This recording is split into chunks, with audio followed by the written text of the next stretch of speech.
Good afternoon. So the topic here today is going to be this mysterious word flow. What is it really when we talk about flow? Specifically, a piece of writing that quote unquote flows is usually considered good. How do we go about making writing do this? When we talk about the word flow, there's really four things that it probably refers to. Maybe more than one at a time, maybe just one of them. Usually, it's one of these or all of the above. First one that makes something flow would be chronology, or how well sentences build from old stuff to new stuff.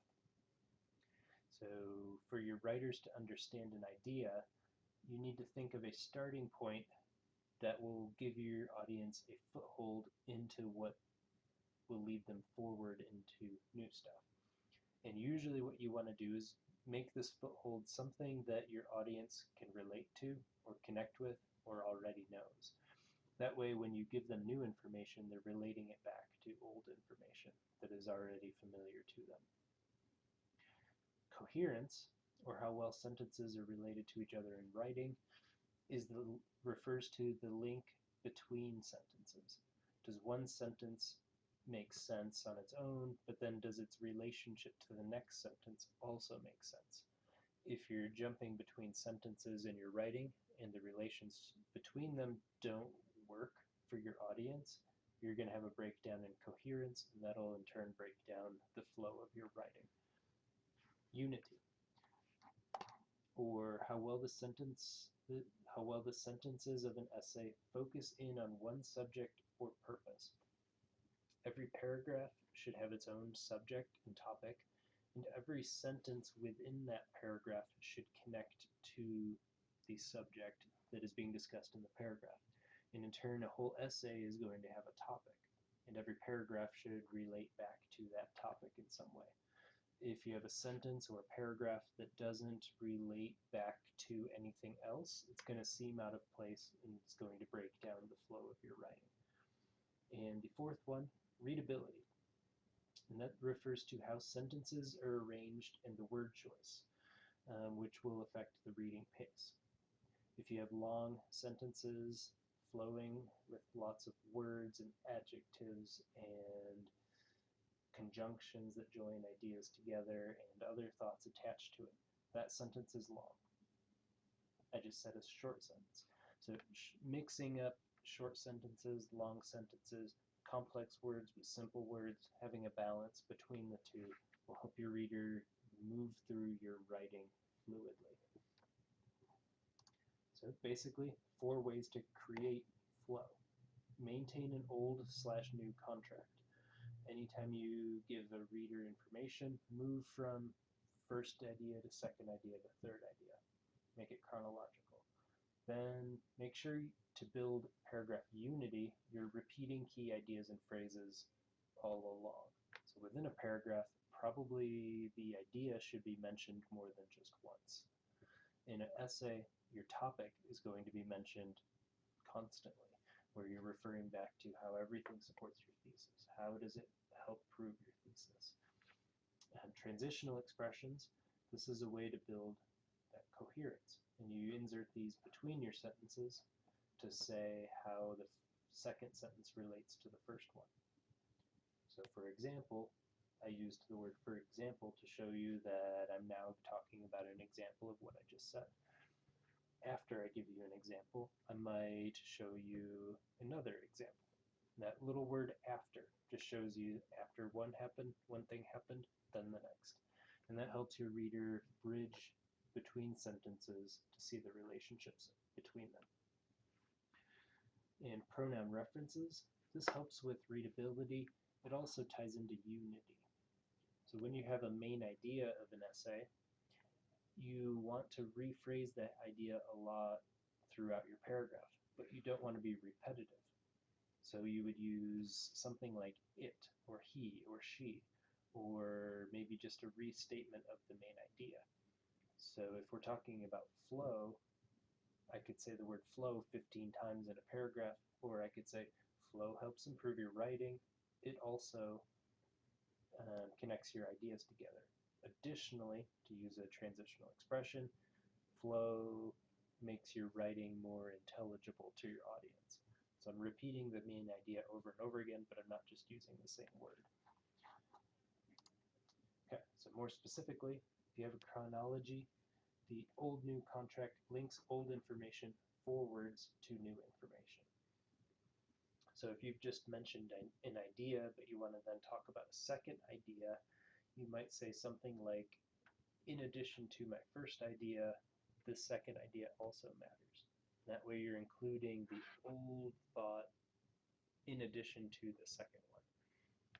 And I'll show you some examples of these in an actual piece of writing. Unity is the repetition of key ideas and phrases, builds unity or a sustained focus on one subject or point. If you look at these sentences, which one flows? Wednesdays are my favorite days. I take naps on Wednesdays. Or, Wednesdays are my favorite days. I prefer Wednesdays because that's when I take naps. So if we're writing about preference here and why I prefer something, we want to repeat both favorite and prefer, and that helps build a unified emphasis on why Wednesdays are preferable. And so you build that by maintaining that focus on the one subject. Every paragraph should have one subject. Every essay should have one topic. Everything should be unified back to that. For coherence, these transitional expressions build coherence, or logical interconnectedness. So these two sentences, I just inserted a transitional expression that says, I'm afraid of heights. As a result, I did not go up the ladder. And that gives you a logical connection between these two thoughts. Without that connection, these two thoughts, they may be connected by your audience if your audience is really thinking critically about your writing, but most readers would generally just skip it over and they may not make the connection that you're afraid of heights, and that is why you didn't go up the ladder. This little result helps you spell things out for your reader. When it comes to readability, we talked about pronoun references. They help link items in your essay together without sounding too repetitive. So we'll take 80s music. Mark enjoys listening to bad 80s music, but at least Mark understands why 80s music is bad. Okay, it's focused, doesn't have any transitions, but there's only one sentence, so we don't need it yet. So how does this sound if we read it this way? Mark enjoys listening to bad 80s music, but at least he understands why it's bad. If your reader is paying attention, they'll know that he refers to Mark and it refers to 80s music. If they're not paying attention, they're going to lose focus. And that's what you want, is for your reader to have to pay attention and for these pronouns to refer to exactly one thing and not be vague or ambiguous about what it could refer to. So it'll help you repeat your key ideas and phrases, but without going overboard and sounding repetitive. Okay. So if you want to make your writing flow, insert transitional expressions, know the key idea of each paragraph, and maintain focus on that idea by restating key ideas and phrases. Replace certain words with pronoun references to link items together without sounding repetitive. Okay, so I'm going to bring over here an example of a piece of writing. And this was published in The Atlantic. It's called Don't Help Your Kids with Their Homework. So pay attention here, and I'll try to highlight how they make this essay, quote-unquote, flow. One of the central tenets of raising kids in America is that parents should be actively involved in their children's education. So here's the old-new contract. We're starting with something that your audience can relate to, raising kids, raising them in America, and parents being actively involved in their children's education. And then to give some new information, we're going to give some examples. Meeting with teachers, volunteering at school, helping with homework, and doing 100 other things that few working parents have time for. These obligations, here we get these obligations is repeating the key idea from this last sentence. This list here is a list of key obligations, and the paragraph is unified around talking about those obligations. These obligations are so baked into American values that few parents stop to ask whether they're worth the effort. Okay, this essay is going to talk about whether we should be putting so much time into our kids' education. Here's the transition. Until this January, few researchers did either. In the largest ever study of how parental involvement affects academic achievement, Keith Robinson, a sociology professor at the University of Texas at Austin, and Angel L. Harris, a sociology professor at Duke. And see here we're introducing these new people before moving on to what they did. And what they did was they mostly found that it doesn't. And there's your pronoun reference that links back to parental involvement. How does it affect academic achievement? It doesn't. You've got two sentences here, and they're tied together with that pronoun reference. It's all talking about the same subject. Going on, the researchers combed through nearly 3 decades worth of longitudinal surveys of American parents and tracked 63 different measures of parental participation in kids' academic lives. From helping them, kids, with homework, to talking with them about college plans, to volunteering at their schools. And all of this is an example of parental involvement. So it's unified really strongly around this one subject. And also whether parental involvement helps, which it seems not to. So in an attempt to show whether the kids of more involved parents, so here we're repeating the key idea here, involvement appears numerous times in this paragraph, so readers will know that it's about involvement. In an attempt to show whether the kids of more involved parents improved over time, the researchers indexed these measures to children's academic performance, including test scores in reading and math. What they found, and this saying what they found refers back to this last paragraph about they, the researchers, these two people, Keith Robinson and Angel L. Harris. What they found surprised them.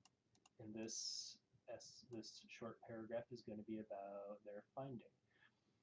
Most measurable forms of parental involvement seem to yield few academic dividends for kids, or even to backfire, regardless of a parent's race, class, or level of education. So they're unifying that paragraph around one key idea, just the finding. Do you review your daughter's homework every night? Well, I don't know. Do we? Robinson and Harris's data, published in the Broken Compass, Parental Involvement with Children's Education, show that this won't help her score higher on standardized tests. Once kids enter middle school, parental help with homework can actually bring test scores down. An effect Robinson says could be caused by the fact that many parents may have forgotten or never truly understood the material that children learn in school. And here, the whole paragraph is centered around whether or not we should review our kids' homework and why doing so might actually harm their learning. So you start to see the point here is that every paragraph should have a focus, and you as the writer need to know what that focus is. So you can in turn repeat key ideas throughout the paragraph, and between sentences you use transitional phrases to link those sentences together. So little words like once kids enter middle school. That little one word once shows that it's referring back to the kids that we're talking about here. After, it's going back to the chronology, after they're in middle school, then what? Then it gives you new information. Here's another transition word. Similarly, it's going to give you another example of another thing where interfering with kids doing their own homework might not improve their academic ability. So the idea transfers from one paragraph to the next, and they're giving new examples of the same big, broad idea. It all ties back together, it all flows. So now go back to your own essay, and we'll do this on Friday, but we're going to pick out the key ideas, unify them together with transitional expressions, make sure everything